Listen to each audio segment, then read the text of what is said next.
Es un gusto poderte saludar, Raúl. Gracias, un honor poder platicar contigo. ¿Cómo estás? Buenos días. ¿Qué tal? Muy buenos días, Luis. El gusto es mío. Cuéntanos un poco de esta operación Zafiro y de la detención de César Duarte. Bueno, es un acto muy relevante porque esto puede ayudar a que se empiece a desgranar todo el asunto de corrupción que dominó en el anterior sexenio, y en concreto el financiamiento a las campañas políticas, porque no se trata solamente del caso Chihuahua. Yo diría que el caso Chihuahua es como un punto de partida para un caso mucho mayor. En su momento se documentó, eso está plenamente probado, que en el estado de Chihuahua se desviaron al menos 250 millones de pesos a través de una red de 4 empresas fantasma de recursos públicos, recursos que había transferido específicamente la Secretaría de Hacienda en momentos en que el titular de esa área era Luis Videgaray.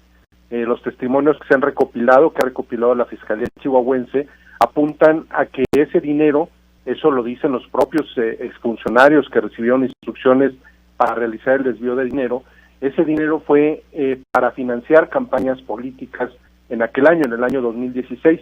Pero cuando uno revisa cuáles otros estados utilizaron esta red de empresas fantasma, pues uno se queda sorprendido porque no fue Chihuahua solamente, fueron al menos 7 estados los que hasta ahora se han documentado, pero estoy yo seguro que hay muchos más, y estos 7 estados en conjunto desviaron al menos 650 millones de pesos a través de esta red de empresas fantasma.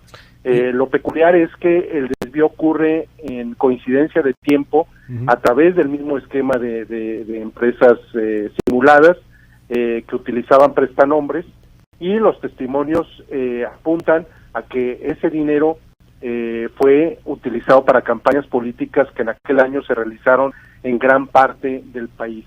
Los testimonios señalan, por ejemplo, al quien en ese momento era titular del PRI, Manuel Fabio Beltrones, y además señalan que todos estos desvíos estaban enterados la propia Secretaría de Hacienda. Entonces, el hecho de que se haya detenido a César Duarte, pues apunta a que podría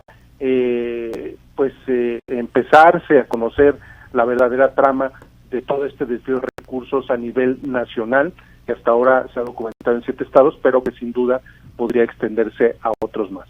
Me llama mucho la atención este tema, como lo mencionas, Raúl, porque, a ver, en su momento, de entrada fue uno de los peores fracasos del PRI, también hay que decirlo, desviaron una cantidad enorme de recursos, pero no se reflejó en las boletas, porque perdieron, de ahí, pues, inclusive que hoy Javier Corral sea, por ejemplo, el gobernador en Chihuahua, pero, pues, Manuel Fabio Beltrones decía hace poco en un video inusual, en una entrevista inusual también, que había que defender al presidente y que había que irse en contra de estos movimientos golpistas. No sé si de alguna u otra manera vacunándose, eso es total y completamente especulación política, lo entiendo, pero lo cierto es que César Duarte es una pieza dentro de un esquema en donde podrían caer pues piezas muchísimo más grandes, y a eso súmale otro tema que tú tienes mucho en el estudio, que es el de la detención de Emilio Lozoya. ¿Ves que César Duarte pudiera convertirse pues en una especie de testigo protegido, Raúl Olmos? Bueno, esto que mencionas es muy relevante. Efectivamente, los dos casos se entrecruzan y tienen coincidencias, tanto el de caso de Emilio Lozoya, quien ya está demostrado que será una especie de testigo colaborador de la Fiscalía, y el caso César Duarte. ¿Por qué hay una coincidencia? Bueno, pues porque en ambos casos los recursos que fueron desviados, o una porción de los recursos que fueron desviados, fueron a dar presuntamente a campañas políticas. En el caso de Emilio Lozoya fue en 2012, y en el caso de César Duarte ocurrió en 2016, para 2 tipos de campañas, una la presidencial y otra para elecciones locales, que efectivamente, como dices, resultó un fiasco en el caso del 2016.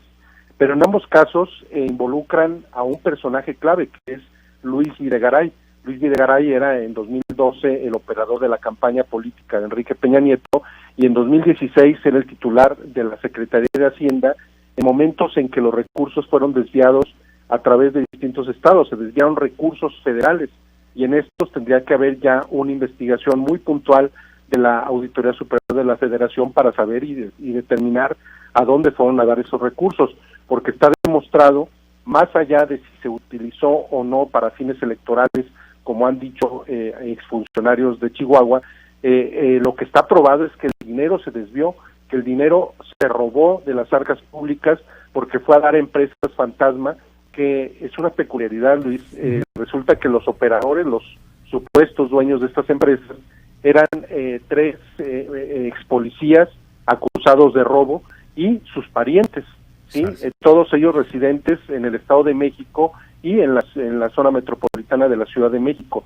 Cuando uno va y visita los domicilios de los supuestos dueños y los supuestos domicilios fiscales de esas empresas, pues se topa con que son viviendas humildes, que son incluso las personas que te atienden se muestran sorprendidas porque dicen que ellos jamás habían conocido de estas empresas. Claro. Entonces se trata a todas luces de un saqueo de recursos públicos que se operó no solo en el estado de Chihuahua, que ahora es lo que nos ocupa en el caso de César Duarte, sino que se extendió a por lo menos 7 estados y que tiene que ver con posible financiamiento electoral. Ahí hay un gran tema de la autoridad, que es un reto que no se quede solamente con el caso César Duarte, claro, sino que se amplíe la investigación, que se llegue a fondo en este asunto, porque de ser así se va a desgranar toda una red de complicidades que va a tocar a las altas esferas de la política nacional.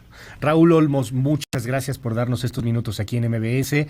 Es un gusto poder platicar contigo, un honor, Raúl. Fuerte abrazo. Hasta luego, Luis. Muchas gracias.